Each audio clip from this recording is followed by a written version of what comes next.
As men, as we grow into our roles and into our age, we get our significance and our identity from business. And along that journey, we try to fit a mold of what a business owner or executive should look like and should act like, the way they should behave. And we lose ourselves along that way.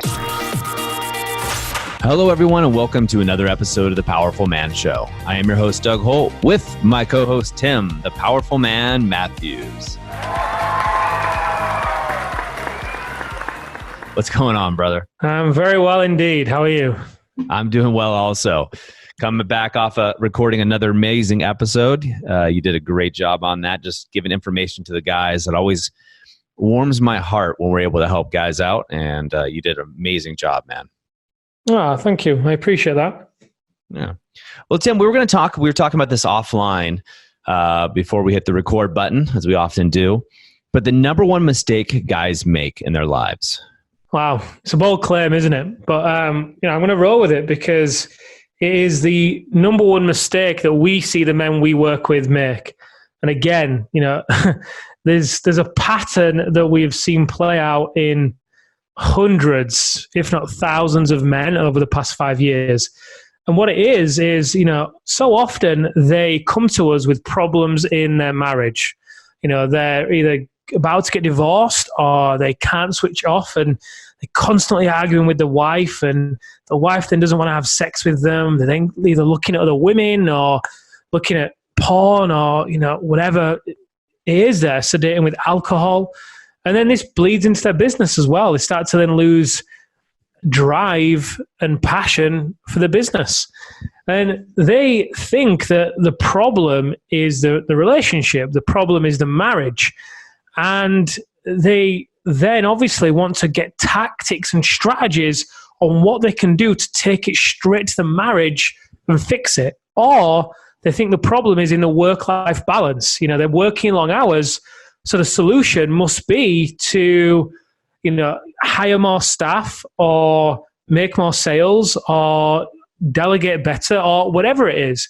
But we know the truth, and the truth is that even if they hire more staff, or even when they hire more staff or make more sales or change the business, this problem of being unable to connect with their wife doesn't go away. Even though they have more time with their wife, they're still unable to connect. They still feel exhausted. The mind is still racing. They just find another project to move on to, another goal to then achieve.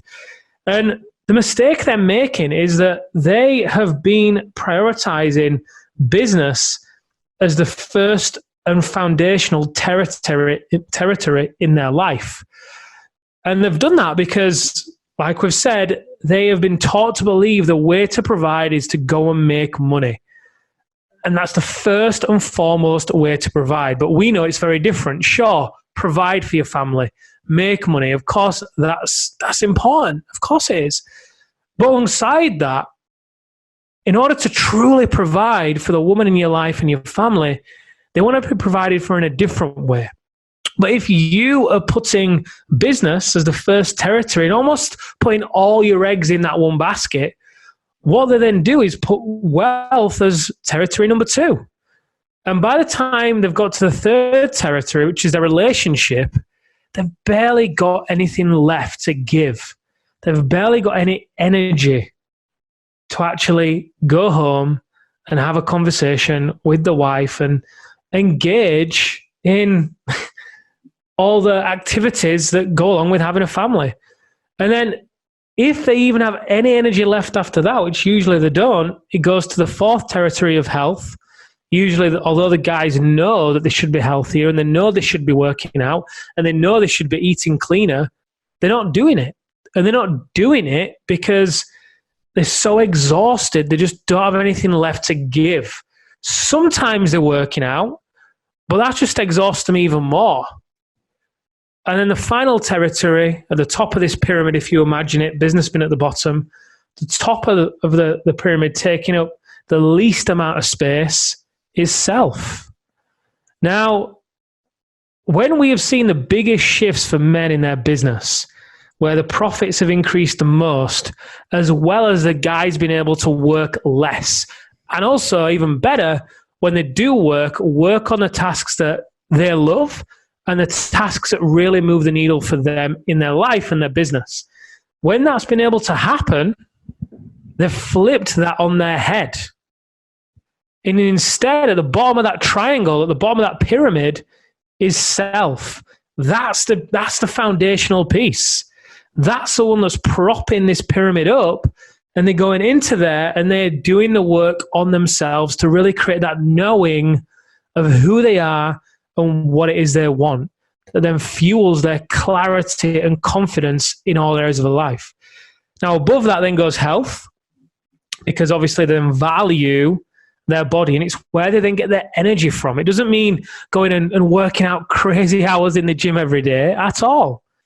But they then value their health. They start to eat cleaner, have more sleep, rest, work out more, hire a personal trainer, go for walks. It can be simple things that these men start to do. And then the third one is then relationships, because by this point, you know, they have reprioritized what's the most important thing for them in their life. Business is still a major part of their life. It's who they are. It's what they love. And when they're actually able to have the energy and the presence and the peace of mind in knowing who they are and actually connect with their wife in their relationship, that then gives them so much freedom and headspace to go and be their best in the business. And then, you know, wealth is above that, and then the tip of the pyramid is business. And it's the smallest part, but it can be the smallest part because they're really working on the 80-20. You know, they're really doing the things that give them the most leverage in their company. Rather than being busy, they become productive. And the number one mistake we see, I'd love to hear your opinion, Doug. So I know jumping on this, you wasn't too sure what I was going to share. The number one mistake we see men make is that they've got that flipped on their head. Because until you reorder that and have self at the bottom as the foundation, you're never going to prioritize doing the work on yourself.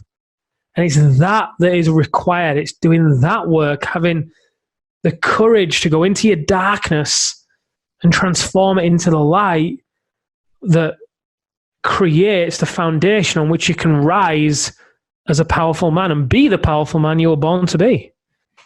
It's so true, Tim. We see it time and time again. I think what happens a lot of times is, as men, as we grow into our roles and into our age, we get our significance and our identity from business, right? Or at least we think we do. And along that journey, we try to fit a mold of what a business owner or executive should look like and should act like, and the way they should behave. And we lose ourselves along that way. You know, you and I were talking about this last week about play and exploring play as an adult. And what does that look like? And I think a lot of times, you know, what we see is these guys, they're looking for significance. They're feeling anxiety or stress. And so they go to a default, which is business for them. And you're spot on. The pyramid's flipped. Whereas if they were working on themselves and discovering themselves and doing the deep inner work that it requires, they would have this whole plan figured out, right? Really showcasing who they are as men and bringing that guy into the other areas, the other territories, to take care of his pack, to lead, take care of his health, his relationships, and of course his business. Business is still a very important part, but it's a small part. It's such a small part when you're doing the things that matter, that when you're taking care of yourself, when you're honoring yourself as a powerful man, it all falls into place. So it's so beautifully said. Now, Tim, if anybody's listening to this and they're like, oh crap, I've been doing that. I've been going after business, or, you know, we commonly see, and I used to be this, right? Busy being busy. I'd be at work for 12 hours. But if you looked at my productivity in retrospect, right? I was, you know, surfing the web or clicking the mouse and doing, you know, had 1,000 projects that were half done and not completed. You know, I wasn't actually being productive. I wasn't doing the 20% that gives me the 80% of results. I was doing the 80%. I'm like, I'm at the 20% of results. So if a man finds himself in this situation, what do you suggest? First of all, recognize that it's okay. You know, when I I think the reason why you and I gelled so well, Doug, is because we both discovered this separately. And we both came to our own realization around this. And, by no means we were the finished articles on this. And, we never will be. It's always going to be a journey, right? The journey is the destination. But for me, when I was first discovering this, initially, I just felt a lot of tension in my body. It was almost like, you're telling me to, I'm supposed to be working less on my business? I'm supposed to be not trying as hard? I'm supposed to be taking my foot off the gas? Well, I've got bills to pay. I've got goals I want to achieve. And it's the classic situation whereby if you are feeling that in your body, then that's a clear sign that something's got to change. Hey guys, it's time to get real. Do you feel bored, burnt out, or broken? Discover the system that over 300 businessmen are using to let go of the grind, find inner peace, and unlock near unlimited personal power so they can have more time, more intimacy, and better sex while living a life they love without stressing about work or feeling like a fraud. Go over to thepowerfulman.com/freedom right now and discover the insights that you need to get started. All right, let's get back to the episode. If you find yourself telling yourself the same story that I used to tell myself, that, all right, well, when I get to, $1 million, or when I get to whatever level it is, 8 figures, that's when things will change. Because when I get there, everything will be in place, and then I'll be able to work less, and then I'll be able to, change how I operate. But the trouble with that is, it's your identity. It's who you are. For me, over time from my early 20s when I did my first business, I didn't realize over the following 10 years, I was creating an identity for myself. As every day I started to, continue to work certain habits and have certain beliefs, I was molding this identity for myself of what it meant to work hard. And I was listening to certain people in the personal development space who was telling me to work harder and persevere and sleep less. And all you've got to do is push through and keep going. And, the thing is, I didn't need motivation. I already had tons of motivation.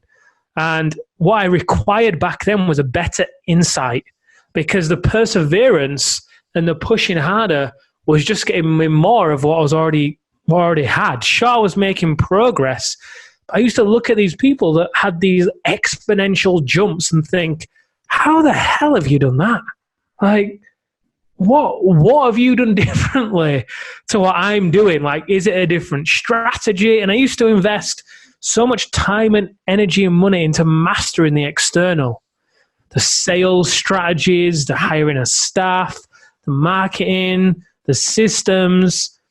And what I came to realize was the one thing that I wasn't ever really investing in was me. I mean, I listened to tons of audiobooks. Everywhere I drove, I had Tony Robbins playing in the car. I was then, watching lots of inspirational things. I was plugged in, let's say. But I wasn't really doing the real work on myself to really get to the root of what was causing me to be so out of balance. So, in answer to your question, Doug, if you're listening to this and you realize you're in this position, just pay attention to the signs. We have, and look for evidence as well. I would have loved to, back then, have been able to look for people who have achieved what I want, like grown their business and done it in a balanced way. And unfortunately for you guys, if you head over to thepowerfulman.com/freedom, there's like 10 case studies on there of men that have been able to do it. Now, whether or not you even do anything, take any action from that page, just go there and look at those case studies, digest what those men are saying, because these are men that are all business owners, all entrepreneurs of high 6, 7, and 8-figure businesses who have moved out of that place that you might be in and that I definitely was in, and have created a new life for themselves, and their businesses have grown and their relationships have improved, and they're dropping shedding tens of pounds of body fat, and stress has gone down, profits have gone up, everything. And if I would have had, visibility back then on people that had done it, because I was kind of flying blind. I knew there was an easier way. I just was like, this cannot be how it's meant to be. Surely this is really what it's meant to be like, having your own business, grinding it out like this. This is really what the dream is. No, come on. There must be a better way. And I think the epiphany for you, Doug, I'm just, speak for you right now, since I'm on a roll. I think the epiphany for you was really working with a lot of those high-level people in the gym in Santa Barbara. All these people that, by society's definition and most everybody else's, had it all, had the success. But then, one guy said to you, do you know what, Doug? I don't have what you have, and that's happiness and freedom. And right then and there, you then made a decision to prioritize and design your life. It was very similar for me as well. I had a very similar experience. So, I think if I would have had role models back then, beacons of light that I could turn to and look at, and these guys on the page, powerfulman.com/freedom, if you're in the community, in the Facebook community, these guys are in there. Go into the members tab, search their name, and reach out to them. Ask them questions, or post a question in the group. Tag them in it. Ask them how they did it. Every Friday, in fact, we interview one of them, how he did it. And the whole purpose of that is to dive into the shifts in mindset that these men have had to make to be able to completely change how they operate. Such solid advice. And I love that old acronym, not acronym, but saying that success leaves clues. And that's something I've noticed throughout my life, Tim. You just mentioned it there. We have, men that are in the Facebook community who have broken free, who have found success not only in their businesses, but also in their relationships, with their self-love, or just with their appreciation of their self, with their gratitude practices, with their morning routines, with all of these things. And they're at your fingertips. Success does leave clues. You just need to know where to look. So I do encourage you guys, like Tim said, to go over there and reach out to these guys. They're extremely approachable. These are great men, and they're very open. Like you, they've had questions. They've wondered, hey, what is this? Or had their doubts and things of that nature. And they're not salespeople first. They run their own companies. They do their own thing. They have their families. They're busy guys, right? But ask them questions. Ask Tim. Ask myself. Ask some of the other coaches. Ask people that have been down the path ahead of you where you want to go, and ask them the real questions. Don't ask them just, hey, how's it going type questions, the fluff. Get to the real source of the matter. What is it that's really perplexing you? What is the real issue that you're having? So you guys, you want to make sure you're solving the right problem, whether it be in business, whether it be in your personal life. Make sure the problem that you're attempting to solve, if you're trying to solve a problem, is the right one. And that all starts by asking the right questions. Tim, what else would you recommend that these guys could do? What else would I recommend? Take inventory. I mean, look at your life. You're aware of the 5 territories. I'll just, again, quickly, you've got self, health, wealth, relationships, and business. Bring up your calendar. Let's say you use Google Calendar. Have a look at it. And why don't you just have a look at how much time you're dedicating in your calendar to each of those 5 areas? And that's going to tell you a lot about your trajectory. It's going to tell you a lot about the level of enjoyment and fulfillment you're actually going to experience in your life. Because if you don't have in there time for your own growth, then where's it going to come from? Honestly, guys, listening to an audiobook in the car, it's not going to cut it. It's just not. You've got to get optics on yourself. At the end of the day, Doug, we cannot see our own blind spots. We just can't. I'm grateful for you listening to this podcast. I truly am. I love that you tune in. And at the same time, if you are expecting to take everything from this podcast and it completely shifts the trajectory of your life, I hate to burst the bubble, but I don't think that's going to happen. I think you can take some of these things and you'll see some results for sure. That's a real possibility. But if you are wanting that quantum leap, that shift that you know is possible, you've got to get some coaching. You just have. And regardless of whether it's from us or, whoever. One of the biggest shifts for me was when I first got my coach and I started to understand, my first ever coach, and I started to understand what was actually going on for me, why I was making it so hard, what I was actually telling myself. So get optics, understand how much time you're investing into those 5 territories, and get help. You've got to get help, and make sure that help, that coaching is from somebody who has gone before you, not somebody who is beside you or a coach that, claims to be able to help you, become the powerful man you want to be, let's say, but really, he's living very differently to that. Ask them the questions. Be real. Ask them what they've got going on. What's their, lifestyle like? Success leaves clues, like Doug was saying. Whatever you do, just don't suffer in silence, hoping that one day it's going to change, because you deserve that quantum leap. You truly, truly do. And just imagine the ripple effect in your family, in your community, in your business, when you choose to take that risk and go for it. And it's never as scary as it seems. Great advice. Guys, you're not alone. Go over to thepowerfulman.com/freedom if you haven't already. Take action. Look at those case studies. Find those guys that are out there and ask the right questions. That's it for us today, and we'll see you on the next episode of The Powerful Man Show.